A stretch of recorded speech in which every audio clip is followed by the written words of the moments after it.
नमस्कार दोस्तों, मेरा नाम है विनय। फ्रेंड्स, इस वीडियो के माध्यम से मैं आप सभी लोगों को यूपी एनएचएम के जो most important question previous year में पूछे गए हैं उन सभी क्वेश्चनों को इस वीडियो के माध्यम से मैं आप सभी लोगों को करवाऊंगा।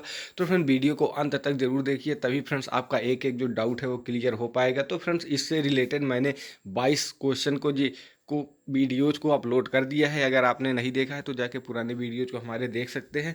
तो चलिए फ्रेंड्स, यहाँ से शुरू करते हैं। जो हमारा पहला क्वेश्चन हो जाता है, निम्नलिखित में से कौन सा अंग कोलेस्ट्रॉल के निर्माण के लिए वसा को खंडित करता है। तो फ्रेंड, जो हमारा यकृत होता है, जो हमारे शरीर का यकृत होता है, यह हमारे शरीर में अंग के कोलेस्ट्रॉल को निर्माण को खंडित करता है। तो यहाँ से आपका राइट आंसर फ्रेंड्स यकृत एकदम करेक्ट हो जाएगा।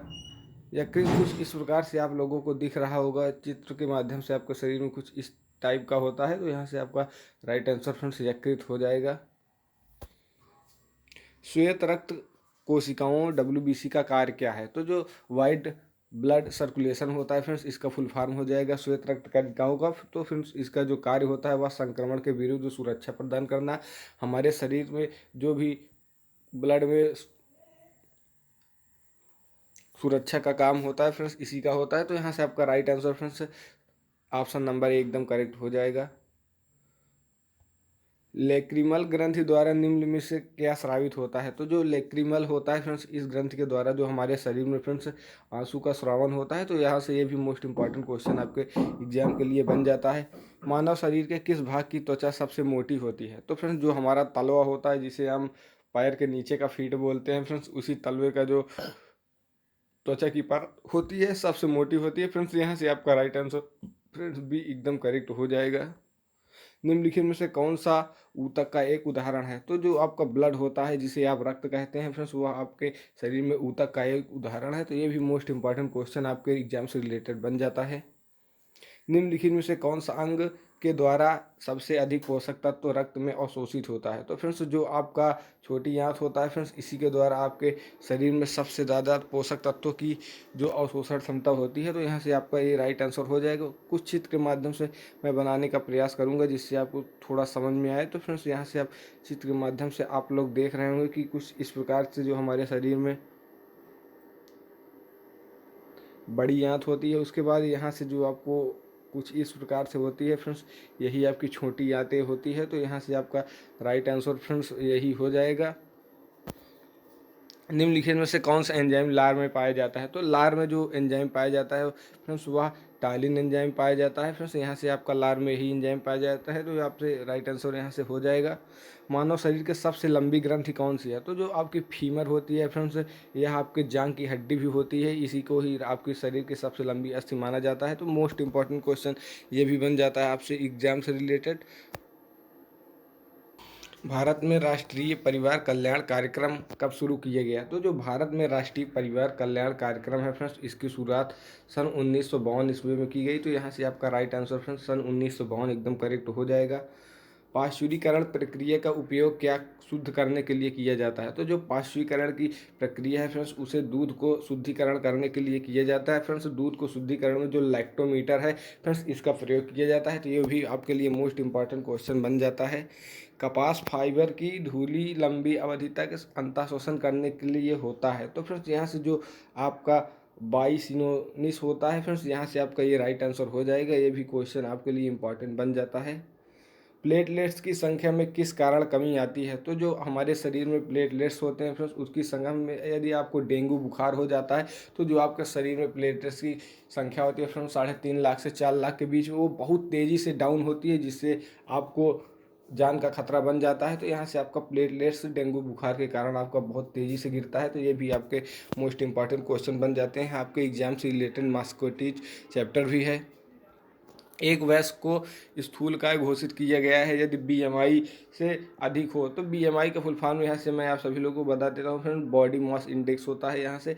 उसके बाद इसका राइट आंसर फ्रेंड 30 हो जाएगा, इससे अधिक होना चाहिए। तो यहाँ से आपका राइट आंसर ये भी एकदम सही हो जाएगा। भारत में अंधेपन का सबसे आम कारण क्या है। तो जो भारत में अंधेपन का है, वो सबसे आम कारण मोतियाबिंद के कारण ज़्यादातर भारत में अंधेपन के शिकार हो जाते हैं लोग। तो यहाँ से ये भी इंपॉर्टेंट क्वेश्चन आपके एग्जाम से रिलेटेड बन जाता है।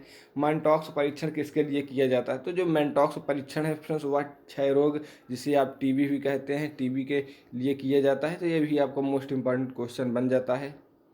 स्वास्थ्य की स्थिति का सबसे सार्वभौमिक स्वीकार सूचक है। तो जो सार्वभौमिक है फ्रेंड्स वह शिशु मृत्यु दर से आंकड़ा लिया जाता है। तो यहाँ से ये भी इंपॉर्टेंट क्वेश्चन आपके एग्जाम से रिलेटेड बन जाता है। एमनियोटिक फ्लूइड का गहरा भूरा रंग क्या इंगित करता है? तो फ्रेंड्स इसका जो गहरा भूरा रंग है वह अंतर्गर्भाशयी मृत्यु का कारण हो जाता है। तो यहाँ से ये भी इंपॉर्टेंट है आपको क्वेश्चन के एग्जाम से रिलेटेड। स्तन कैंसर में उपस्थित ओंकोन्जुइंस क्या है? तो जो फ्रेंड्स यह आपका BRCA होता है या इससे संबंधित होता है। तो ये आपके लिए एग्जाम के लिए इंपॉर्टेंट क्वेश्चन बन जाता है। डिम्बोत्सर्जन के बाद ग्राफियन पुटिका बदल जाती है। तो जो डिम्बोत्सर्जन के बाद जो आपकी ग्राफियन पुटिका होती है फ्रेंड्स वह पीत पिंड में बदल जाती है। तो ये भी इंपॉर्टेंट क्वेश्चन आपके एग्जाम से रिलेटेड बन जाता है। मुखी गर्भ निरोधक गोलियां जन्म नियंत्रण में सहायता प्रदान करती हैं। तो फ्रेंड्स यह जो आपका यहाँ से क्वेश्चन थोड़ा मिसमैच है, इसलिए इसके आगे बढ़ते हैं। फाइलोपियन ट्यूब के एक्सरे के अध्ययन के रूप में जाना जाता है। तो जो फाइलोपियन ट्यूब होती है फ्रेंड्स उसके जो एक्सरे होते हैं फ्रेंड्स वह साल्पिंजोग्राफी के नाम से जाने जाते हैं। तो यहाँ से आपका साल्पिंजोग्राफी एकदम right answer option number A हो जाएगा। निम्नलिखित में से कौन सा जोखिम नलियों के साथ जुड़ा होता है? तो जो फ्रेंड्स वह नलियों के साथ जोखिम जुड़ा होता है सबसे ज़्यादा उसे प्रेरित इंट्रावर्कुलर कोगुलेशन कहा जाता है। तो ये भी इंपॉर्टेंट क्वेश्चन आपके एग्जाम से रिलेटेड बन जाता है। यहाँ पर लेबर का दूसरा चरण तब शुरू होता है जब फ्रेंड्स गर्भाशय की ग्रीवा पूरी तरह फैली हुई हो, तभी फ्रेंड्स लेबर का जो कार्य है वो किया जाता है। तो ये भी इंपॉर्टेंट क्वेश्चन आपके एग्जाम से रिलेटेड बन जाता है। मासिक धर्म की स्थायी समाप्ति कहलाती है। तो फ्रेंड्स जो मासिक धर्म की जो औरतों के अंदर मासिक धर्म पाया जाता है फ्रेंड्स यहाँ पर आपका जो रजोनिवृत्ति होती है यह आपका राइट आंसर यहाँ से हो जाएगा। वास्तविक बाह्य उत्पीड़न की अनुपस्थिति में मिथ्या संवेदी अनुभूति बोध कहलाता है। तो फ्रेंड्स वह जो आपका अनुभूत कहलाता है फ्रेंड्स उसे मिथ्या बोध भी कहते हैं, इसे हेलुसिनेशन भी कहा जाता है। तो यहाँ से आपका राइट आंसर हो जाएगा। मनोविश्लेषण चिकित्सा किसके द्वारा विकसित की गई? तो जो मनोविश्लेषण चिकित्सा है जिसे फिजिकोएनेटिक थेरेपी कहा जाता है यह फ्रेंड्स आपके रिगमन फ्रॉयड के द्वारा विकसित की गई। तो ये भी इंपॉर्टेंट क्वेश्चन आपके एग्जाम से रिलेटेड बन जाता है, इसको भी आपको तैयार कर लेना है। निम्नलिखित में से कौन सा अवसाद का लक्षण नहीं है? तो जो फ्रेंड्स महानता संबंधी मिथ्या विश्वास है यह आपका अवसाद से संबंधित नहीं है। तो ये आपका यहाँ से ऑप्शन नंबर डी एकदम करेक्ट हो जाएगा। मिथ्या बोध किसके द्वारा कारित होता है? तो जो मानसिक बीमारी होते हैं फ्रेंड्स इसके कारण जो मिथ्या रोग बोध होता है आपके अंदर बहुत अधिक मात्रा में उत्पन्न हो जाता है। तो यहाँ से आपका राइट आंसर फ्रेंड्स बी एकदम करेक्ट हो जाएगा। बुजुर्ग लोगों में याददाश्त एवं ज्ञान संबंधी कार्यों को प्रभावित करने वाला रोग है। तो फ्रेंड्स जो याददाश्त और ज्ञान संबंधी रोगों को करता है तो यहाँ से जो जड़ बुद्धिता जिसे डेमेंटिया कहा जाता है यह रोग ज़्यादातर बूढ़ों में हो जाता है। तो यहाँ से मोस्ट इंपॉर्टेंट क्वेश्चन आपको एग्जाम से रिलेटेड ये भी बन जाता है। बुलिमिया नर्वोसा एवं एनोरेक्सिया नर्वोसा किस प्रकार के विकार हैं? तो फ्रेंड्स यह एक ईटिंग डिसऑर्डर है जिसे आप भोजन विकार भी कहते हैं। तो यहाँ से फ्रेंड्स आपको मोस्ट इंपॉर्टेंट जो 30 क्वेश्चन आपके एग्जाम से रिलेटेड थे वो मैंने करके दिखाए हैं। आगे ही ऐसे ही आपके एग्जाम से पहले आपको बहुत सारे क्वेश्चन को करवाऊंगा। तो फ्रेंड वीडियो को सब्सक्राइब कर दीजिए और चैनल को सब्सक्राइब कर लीजिए और वीडियो को इतना शेयर कर दीजिए और एक लाइक और एक कमेंट भी कर दीजिएगा। Thanks for watching.